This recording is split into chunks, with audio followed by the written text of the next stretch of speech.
¿Qué tal? Muy buenas tardes. Hoy tengo el gusto de entrevistar a un gran amigo que por varios años admiro, respeto bastante por toda su trayectoria profesional.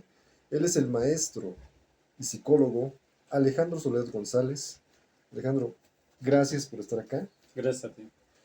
Para mí es un honor porque escogimos un tema de mucha relevancia que tiene que ver con la educación y también con el campo de la psicología. La Ok, materia es anatomía, fisiología del sistema nervioso y hoy vamos a hablar acerca de la discalculia. La discalculia, a lo que entiendo, maestro, es ese tema que resuelve el manejo de las matemáticas con los niños. Bueno, hasta donde yo tengo entendido, pero me gustaría que me platicaras más acerca de qué es la discalculia. ok. Bueno, pues antes de nada, gracias por la invitación y con gusto accedernos este- a esta entrevista. Mira, la discalculia nace desde que el momento el muchacho, el chico, el niño, el alumno, tiene dificultad para concebir las matemáticas, el uso, el razonamiento de las matemáticas. La discalculia no va más allá de ser una un conflicto que tiene el muchacho con esta materia. Nace en el momento en que no, en las aulas, en la casa, no hay ese avance o eso esperado con los muchachos. A lo largo de mi trayectoria como maestro, yo me he dado cuenta de varios casos en los que los alumnos se les dificulta mucho el trabajar, el comprender las matemáticas. A ese fenómeno vamos a llamarle la discalculia. ¿Vale? Ahora, ¿cómo afecta a los niños, al ser humano? Según mi experiencia, he visto al grado que los afecta tanto que dejan la escuela. Estos muchachos que al no entender el porqué de las matemáticas, dejan de lado el hecho de poder seguir más sus estudios. E incluso en la parte adulta, cómo llega a afectar tanto que hasta las personas llegan a elegir carreras donde no se muestre tanto el uso de las matemáticas. Me he encontrado con compañeros, personas que me han dicho, maestro, profe, pues yo preferí no seguir porque no le comprendo. Nunca fueron las matemáticas mis amigas. Entonces ya hay ese conflicto, ya hay ese problema. ¿Qué hacer ante ese problema? Bueno, pues la experiencia nos va enseñando cómo ir poco a poco trabajando con este problema. Maestro, acabas de abordar un tema muy interesante y esto tiene que ver con propósito de vida, con vocación y cuántas personas hay en el mercado laboral en otra área que no encaja con su personalidad simplemente por evadir las matemáticas, Exacto. que es una herramienta de vida, ¿no? Esto es básico en las escuelas. Cuéntame, ¿a qué edad se puede empezar a atender este problema? Bueno, desde que el niño entra principalmente en la etapa inicial, que es preescolar, las maestras, las personas encargadas de llevar y detectar esto, cuando el niño tiene un problema para recordar ciertas características matemáticas, como es lo básico, uno más uno, 2 más 2. Van a decir, bueno, pero ¿cómo es posible que un niño no sepa cuánto es uno más uno? Bueno, estamos hablando de una época inicial. Cuando pasan a primaria, en primer año, segundo, se empieza a detectar que el niño tiene un problema grave en el recordar, en el querer acomodar números. Es un problema o un conflicto que tiene el niño. ¿Lo afecta emocionalmente? Sí. En nuestra época pasada, la época en que aquí en México, cuando se decía que el conocimiento, la letra con sangre entra, decía así ese refrán. Niños que no comprendían, niños que tenían problemas para concebir este aprendizaje matemático, eran golpeados, eran castigados, eran humillados, con sobrenombres que ponían precisamente el riesgo emocional. Tal es el caso, el abandono y el hecho de no servir para estudio. Esa es principalmente la secuela, ¿no? Ahora, hoy en día La psicología nos permite, junto con la pedagogía, nos permite ayudar a estos muchachos a hacerse cargo de esto, ¿sí? Los maestros, los profesores se están instruyendo ya de una manera que puedan detectar y atacar o darle servicio a esta dificultad que tienen los alumnos. Pero desde preescolar, primaria, ya los primeros años se detecta que el niño lleva un conflicto con las matemáticas. ¿Hay alguna prueba psicométrica para identificar la discalculia en los Bueno, chicos? por la parte cognitiva podríamos aplicar WIS, por ejemplo, pero no siento que sea necesario. Como maestro y como psicólogo, no es necesario detectarlo con una prueba psicométrica. No. ¿Por qué? Porque el niño también puede estar en un conflicto matemático, es decir, todos tenemos diferentes formas de aprender, todos. Por lo tanto, la percepción de los números es muy importante por la vía emocional y psicológica de atender. Por lo tanto, vemos aquí un problema gravísimo. Perdón, listo. Vemos un problema gravísimo de atender. ¿Por qué? Si aplicamos una prueba nos va a dar un diagnóstico, pero recordemos que por lo psicológico el niño va, va creciendo, va subiendo, va entendiendo. Cuando ese proceso se detiene, entonces tenemos un problema de aprendizaje. Puede ser discalculia, ¿sí? Puede ser una dislexia también, ¿vale? Aunque dislexia, vamos a verlo ya en lo grafomotor, ya no tiene que ver tanto con matemáticas. Pero aquí estamos hablando de discalculia, entonces una prueba psicométrica solamente nos va a dar, me ha tocado ese caso, ¿sí? Nos van a un diagnóstico, pero no queremos un diagnóstico, sino queremos cómo el niño en ese proceso se le va dificultando y es donde el maestro puede apuntalar eso, trabajar esa área. Una gran labor esto que haces, maestro, porque fíjate que cuando somos adultos, tú sabes que andamos cargando heridas de la infancia. Abandono, humillación, rechazo, traición. Pero fíjate que abandono y humillación muy fuertes asociadas con discalculia. Porque hay gente que abandona sus sueños. Sí. Si de chiquito se sintió abandonado porque no le pusieron atención en ese momento, que no le entendía las matemáticas. Y termina evadiendo su vocación, termina evadiendo lo que realmente le gusta. Y cuántas veces hemos escuchado a personas que dicen, yo quiero esta carrera porque no llevo matemáticas. Qué diferente sería decir, yo quiero esta carrera porque cumple con mi propósito de vida, porque me llena, porque amo esto que hago. Es muy difícil encontrar a alguien enamorado de lo que hace. Más bien vamos encontrando por la vida estudiantes, personas ya preparadas, evadiendo las matemáticas, porque les recuerdan a una herida de la infancia muy marcada en la que las enseñaban con violencia sin entender la raíz del problema. Así es. Muchas veces nos encontramos con gente, así como lo dices, con gente que truncó sus estudios.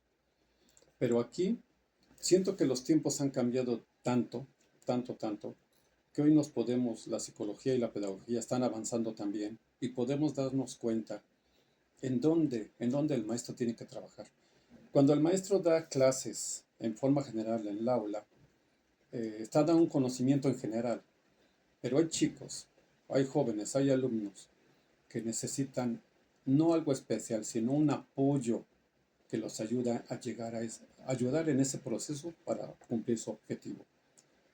Yo he visto las herramientas que se trabajan en discalculia son como prótesis, puedo decirlo así, como prótesis que van a ayudar en el proceso de aprendizaje.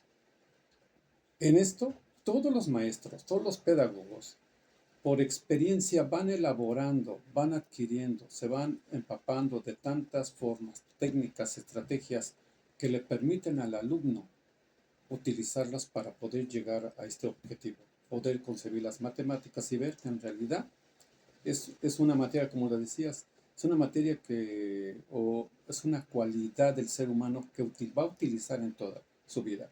Hay matemáticas en la cocina, en el trabajo, en la escuela, en la calle, lo que nosotros elaboramos. En todo va a haber siempre matemáticas. Así que el huir de las matemáticas no es más que entrar en la necesidad propia de querer adquirirlas. Tarde o temprano nos vamos a encontrar con matemáticas. El llevar el gasto de la casa, el sueldo, el distribuirlo, encontramos división, multiplicación, etcétera, ¿no? Bien, maestro. Bueno, abordando esto que comentas de las herramientas, poniendo atención a tu investigación que estás realizando con respecto a la discalculia, me has platicado que hay juegos que facilitan el proceso de aprendizaje, que lo hacen más ameno, que lo hacen más amigable y que el chico encuentra amor a las matemáticas, que es lo que necesitamos el resto de los estudiantes. Sí, esto es de propia vocación. Durante el tiempo que he llevado como maestro, eh, dando el servicio, yo me he percatado de situaciones en las que los jóvenes, los niños, tienen problemas discalculios, algunos muy notorios, otros muy simples. Eh, empiezo a darme cuenta en qué es lo que la parte emocional no puede. Le puede uno estar pasando horas y horas explicándole, es que mira, esto es por esto y por esto y por esto, y el niño simplemente no lo entiendo, no lo entiendo. Bueno, habrá que ver. Tanto es la discalculia que hay un bloqueo emocional, y ese bloqueo emocional hace que no se cumpla ese proceso. En la casa, si los papás son enérgicos o no tienen tiempo suficiente para explicarlo, para apoyarlo, seguramente va a haber violencia. Y eso es otro bloqueo. Y que termina siendo el proceso de aprendizaje, termina siendo un caos, termina siendo una pesadilla, que nos va a llevar al declive del estudio. Simplemente ya no, o no se me da.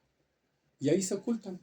Entonces, este estudio yo me he encauzado en ciertas características matemáticas en que, por ejemplo, mis alumnos hay, tienen problemas decimales, fracciones, multiplicaciones, división, ¿sí?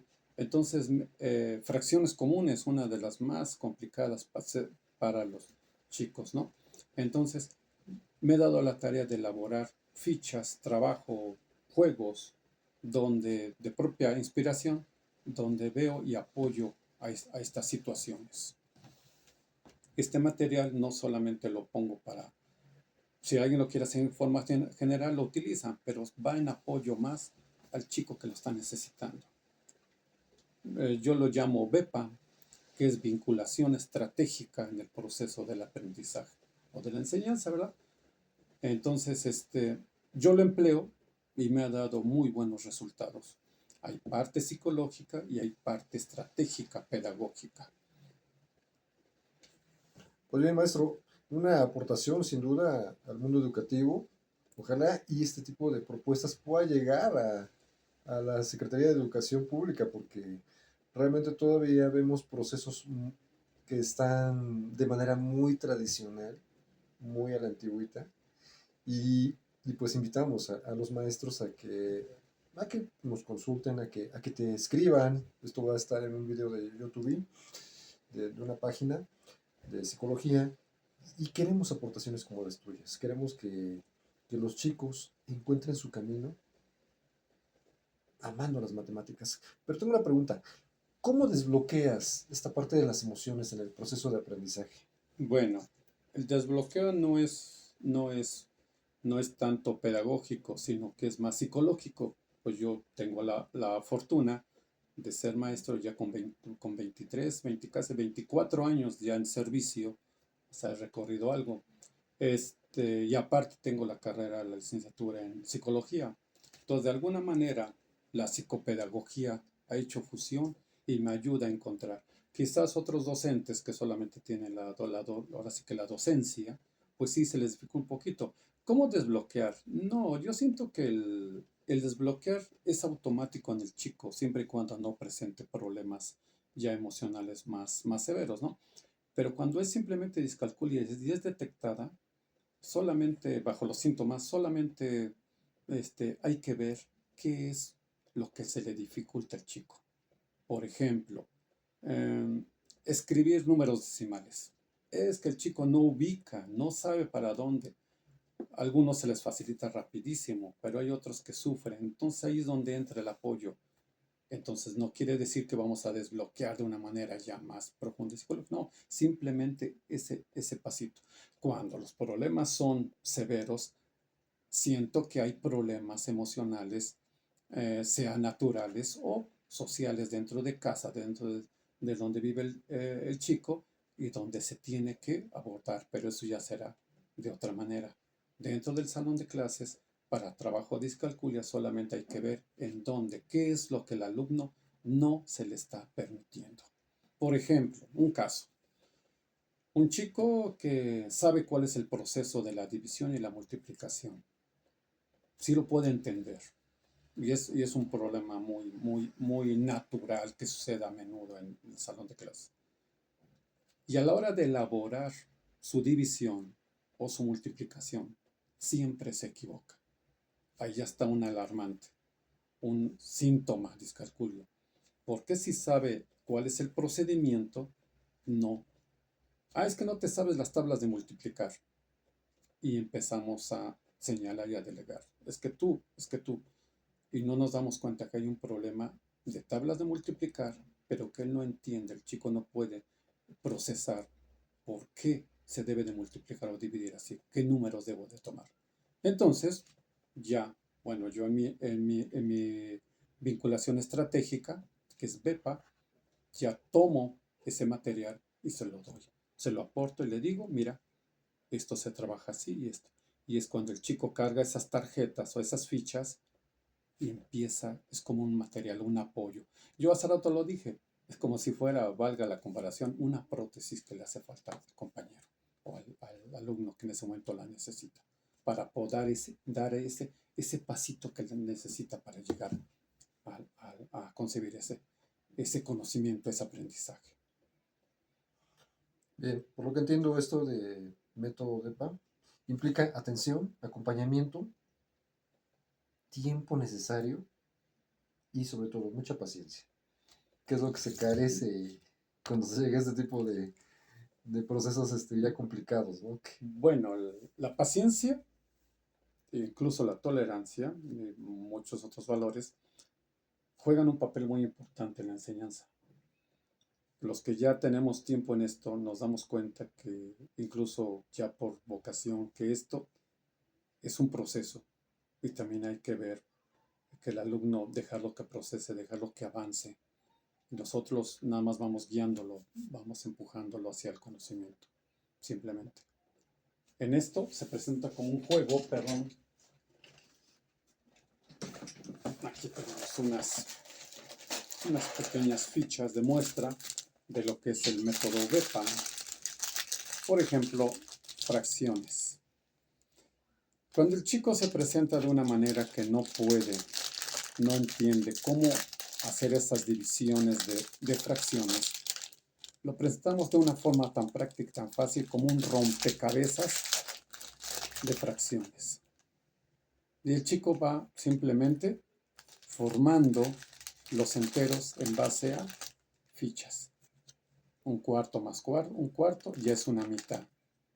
Entonces el alumno va procesando. Tiene problemas en números decimales.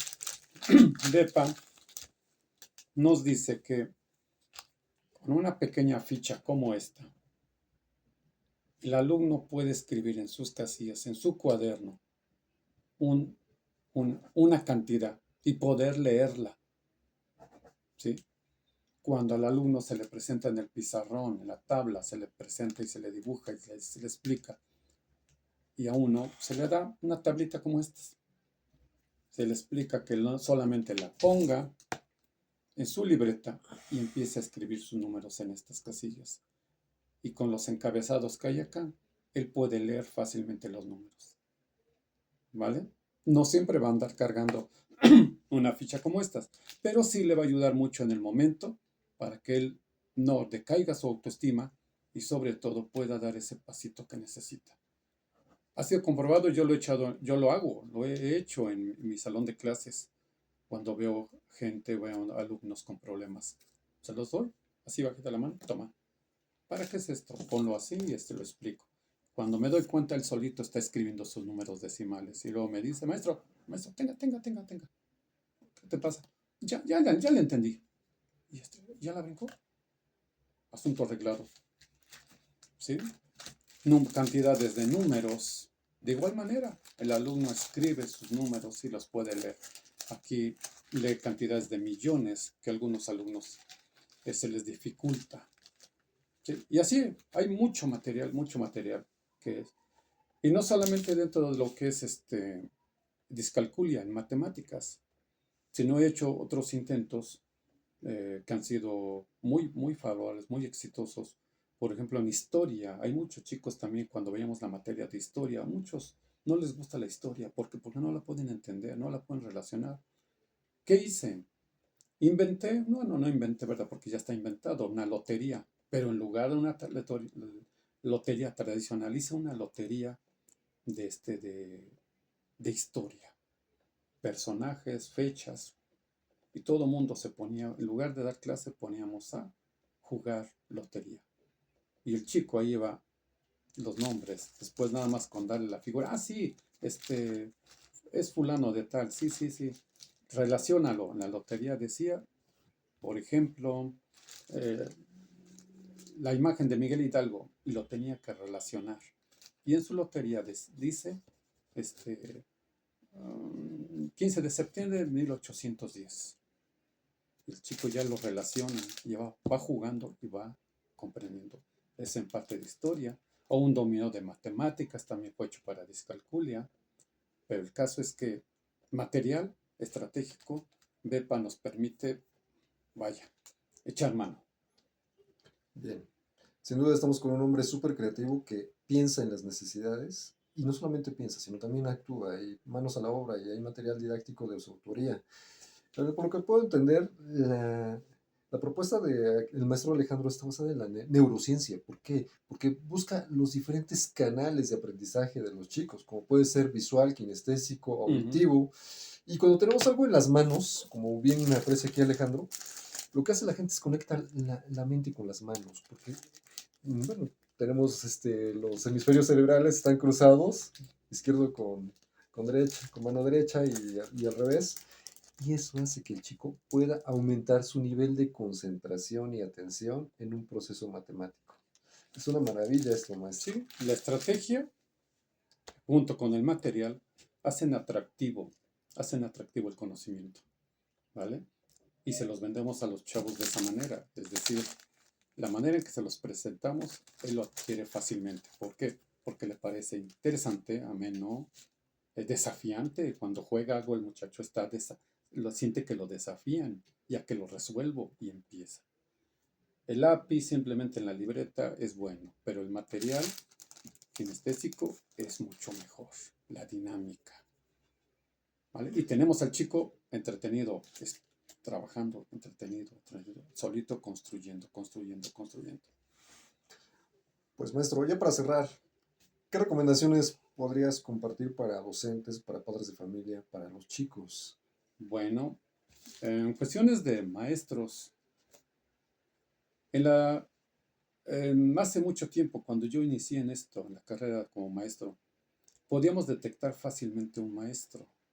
¿Cómo? Un profesor lo detectábamos, o una maestra, una profesora, porque todos los días iba con sus cartulinas, sus papelógrafos para dar clase y llevaba aquí su material. Hoy en día, desgraciadamente, el docente lo único que lleva es un bolso, una mochila. Yo les sugiero que vean las necesidades de sus grupos, de sus alumnos, y hay mucho material de dónde agarrar. Internet, compañeros maestros que ya tienen experiencia, hay mucho que aportar. Y a los padres de familia, ¿sí? Darles la oportunidad a los chicos de construir su conocimiento. ¿Cómo? Simplemente se acabaron las planas, se acabaron todo lo tedioso. Ahora el conocimiento debe ser atractivo. Lo vemos en la publicidad, es atractiva y el sujeto, el ser humano, llega hacia ahí porque es atractivo. Así nosotros como docentes o padres de familia, hacer atractivo el conocimiento. La disciplina en los padres de familia es bien importante y la disciplina también los padres deben de enfocarlo, no solamente en convencer, sino hacer la dinámica atractiva para que el chavo, chico, el hijo, se, se instruya, se enamore de esa disciplina. Y te vamos a tener alumnos que construyan, alumnos que obedezcan, alumnos que sepan qué es lo que quieren en el proceso de aprendizaje. Pues bien, bueno, yo también me atrevo a dar un consejo a los chicos. Por favor, no te rindas. O sea, no te rindas a las matemáticas. O sea, las matemáticas no son tus enemigas, son tus amigas. Pueden ser tus mejores aliadas en tu profesión, en tu negocio, en tu comercio, en tu vida diaria. Y otra cosa, tampoco te compres las etiquetas que luego surgen en el bullying escolar. Las personas no somos las etiquetas, somos seres humanos, somos personas valiosas. Y no por lo que tengamos físicamente, sino por los retos y desafíos que superamos en la vida. Mi estimado Alejandro, un gusto tenerte nuevamente en una entrevista. Gracias. Eh, Lo admiro, lo respeto. Maestro, más de 24 años como docente y también un excelente psicólogo y con la especialidad en discalculia. Un placer servirles, Juan Carlos Rodríguez García, estudiante de psicología, IED, Tepeaca. Hasta la próxima. Gracias.